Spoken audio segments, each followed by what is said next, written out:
শ্বশুর আছে, বাপ আছে, তো আপনি কেন বাজারে গেলেন? কেন যাবেন? কেন যাবেন আপনি? আপনার পা বড় হলো কেন? কে বলেছে আপনি পরহেজগার? আপনার গায়ে তো ফ্যাশন বোরকা দেখা যায়। আপনি হাটে বাজারে ঘুরে বেড়ান, স্বামীর সাথে মুখামুখি কথা বলেন, এরর সাথে কথা বলেন, আপনি পরহেজগার। কে বললো আপনি পরহেজগার? মৌলিক হিসাব দেখবেন, তাকো 1 মিনিট, এই ছেলে খেয়াল করে এদিকে তাকো, পরহেজগারিতে দেখাচ্ছে। যা জিবরাইল ইলান নবী সাল্লাল্লাহু আলাইহি সাল্লাম, জিবরাইল নবীর কাছে আসলেন। নবীর কাছে এসে বলছেন, হাজেহি খাদিজা, এই যে খাদিজা, এই যে খাদিজা আতাত, এই যে আসছে, এই যে খাদিজা আসছে, মাহা এনাউন, তার সাথে আছে একটা পাত্র, ফিহে এদামুন তম, তাতে আছে তরকারি, তাতে আছে খাদ্য, তাতে আছে তরকারি, তাতে আছে খাদ্য। ও আপনার কাছে এটা নিয়ে আসছে। শোনেন, মোহাম্মদ সাল্লাল্লাহু আলাইহি সাল্লাম, জিবরাইল বলছেন। কে বলছেন বলেন তো? জিবরাইল বলছেন। কাকে বলছেন? আমাদের নবী মোহাম্মদ সাল্লাল্লাহু আলাইহি সাল্লাম বলছেন, ফাকরা আলাইহা সালাম আমিন রাব্বে হাওয়া মিন্নি, ওকে বলে দেন খাদিজা আল্লাহ তোমাকে সালাম দিয়েছে। খাদিজা, জিবরাইল তোমাকে সালাম দিয়েছে।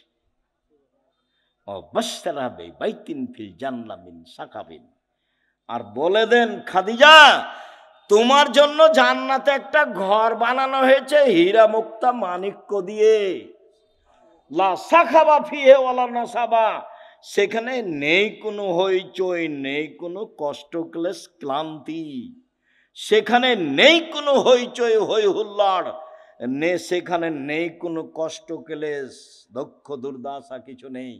বলে দেন 3টা কথা। 1, খাদিজা আল্লাহ তোমাকে সালাম দিয়েছে। 2, খাদিজা জিবরাইল তোমাকে সালাম দিয়েছে। 3, খাদিজা তোমার জন্য একটা জান্নাতে ঘর বানানো হয়েছে, জিবরাইল বললেন আমাকে। দেখলেন, খাদিজা একজন মহিলা মানুষ, কি করেছেন, কি করেন এমন? খাদিজা কি করেন এমন? আব্দুর রাজ্জাক সাহেব, সেই তো আমরা তো বুঝতে পারছি না কি করেন এমন। তাহলে দেখি আরো 2টা কথা বলি আপনার সাথে, দেখি কিছু ধরা পড়ে নাকি। ইব্রাহিম আলাইহিস সালাম তার স্ত্রী সারাকে নিয়ে এক এলাকা পার হচ্ছিলেন। ইব্রাহিম সালামের স্ত্রী পৃথিবীর ইতিহাসে সবচেয়ে সুন্দরী মহিলা সারা, এ কথা মুহাম্মদ সাল্লাল্লাহু আলাইহি সাল্লাম বলেন। তো ইব্রাহিমকে বলা হলো যে আপনার স্ত্রীকে স্বৈরাচার সরকার ডেকে পাঠিয়েছে। তো ইব্রাহিম আলাইহিস সালাম চেষ্টা করলেন, কিন্তু রক্ষা হলো না। পৃথিবীর 2য় মহামানব ইব্রাহিম আলাইহিস সালাম শেষ পর্যন্ত বললেন, যাও, স্বৈরাচারী সরকার তোমাকে ডেকে পাঠিয়েছে, যাও। তো ভিতরে ঢুকতেই ওই স্বৈরাচারী সরকার দাঁড়িয়েছে, হাত বাড়িয়েছে, গায়ে হাত লাগাবে সেই জন্য। তখন সারা বলছেন, এই থামো, আগে অজু হবে, 1, 2 রাকাত সালাত হবে, তারপরে কোনো কথা।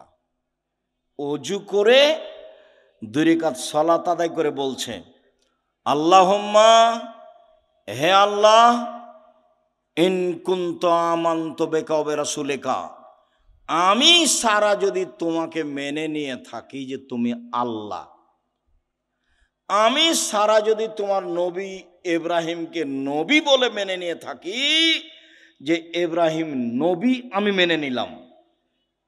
3, আমার জিন্দেগিতে যদি আমি আমার লজ্জা স্থানকে আমার স্বামী ছাড়া কাউকে ব্যবহার করতে না দিয়ে থাকি, এই কথা 3টা যদি আমার সত্য হয়ে থাকে, নির্জনে এই স্বৈরাচারী শাসক যেন আমার গায়ে হাত লাগাতে না পারে।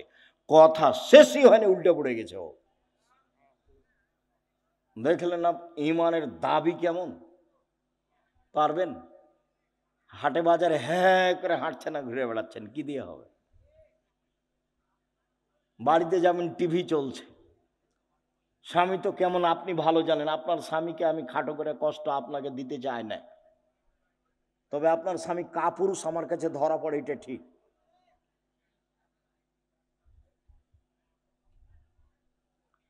আপনি আমার দিনী বোন, এদিকে এদিকে দেখেন, এক বেশি কিছু আমল নয়, এক আমি নবীকে মেনে নিয়েছি, আমাদের নবী মোহাম্মদ সাল্লাল্লাহু আলাইহি ওয়াসাল্লাম আমরা মেনে নিয়েছি, আমাদের নবীকে মোহাম্মদ সাল্লাল্লাহু আলাইহি ওয়াসাল্লাম আমরা মেনে নিয়েছি।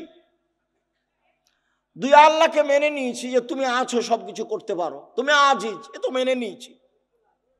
তিন, জিন্দেগিতে জেনা করিনি, এইটা আমাকে দিতে হবে, দিয়ে দাও। আল্লাহ বলেন ঠিক আছে দিব। ও মানুষ, আমি মানুষ নাই, ও পারে আমি পারি না, তাকে দেয় আল্লাহ, আমাকে কেন দেয় না? দিবেই তো, দিতে হবে।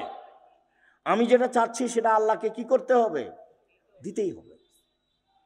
দেরি হলেও দিতে হবে, দিতেই হবে। আমি মানুষ, আমি অধিকার রাখি। আমি পাপী হলে কি হবে? আমি তো বলছি আমি গুনাহগার, তুমি আমাকে ক্ষমা করো, এটা আমাকে দিয়ে দাও।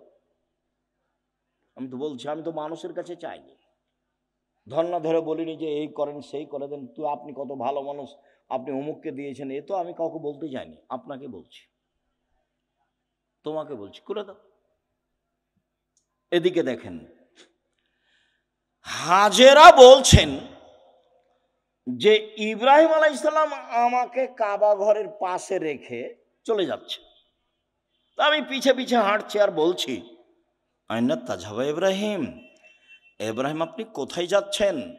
আইনা তাজহাবা ইব্রাহিম, ইব্রাহিম আপনি কোথায় যাচ্ছেন? অর্থাৎ রকুন বিহাজালদি লাইসা ফি ইনশাআল্লাহ শাই, আপনি আমাকে এমন একটা উপত্যকায় ছেড়ে যাচ্ছেন যেখানে মানুষজন তো নেই, নেই পশু প্রাণী, ঘাস পাতাও নেই, কিছুই নেই, আপনি আমাকে কিছু বলবেন না? এরকম নির্জন মরুভূমিতে রেখে যাচ্ছেন, না কথা বলছেন না, যেতেই আছেন। তো স্ত্রীও পিছে পিছে হাঁটছেন, এক পর্যায়ে বলছেন, আল্লাহ আমার আকা, আল্লাহ কি আপনাকে এইভাবে চলে যেতে বলেছেন? আপনি আমাকে কিছু না বলেই যাবেন? আর আপনি আমাকে তো বলবেন যে হাজেরা থাকো, কোনো সমস্যা নেই, 2 বছর 5 বছর পরে আসবো, দেখা হবে, কিছু তো সান্ত্বনামূলক বলবেন, কিছু না বলে চলে যাচ্ছেন, আল্লাহ কি আপনাকে চলে যেতে বলেছেন? তখন ইব্রাহিম আলাইহিস সালাম বলছেন, নাম, হ্যাঁ চলে যেতে বলছেন। তখন তিনি বলছেন, ফালাই যাইয়ানুল্লাহ তাআলা, ঠিক আছে, আল্লাহ আমাকে ধ্বংস করবেন না। ধ্বংস করবেন না মানে উনি কি খেয়ে থাকবেন? আরে কয়েকশো কিলোমিটারের মধ্যে কোনো মানুষ নেই, দোকানপাট নেই, গাছপালা নেই, ঘাস পাতা নেই, কোনো কিছু নেই, তার আল্লাহর উপরে কত ভরসা। বলছে ঠিক আছে, তাহলে আল্লাহ আমাকে ধ্বংস করবেন না।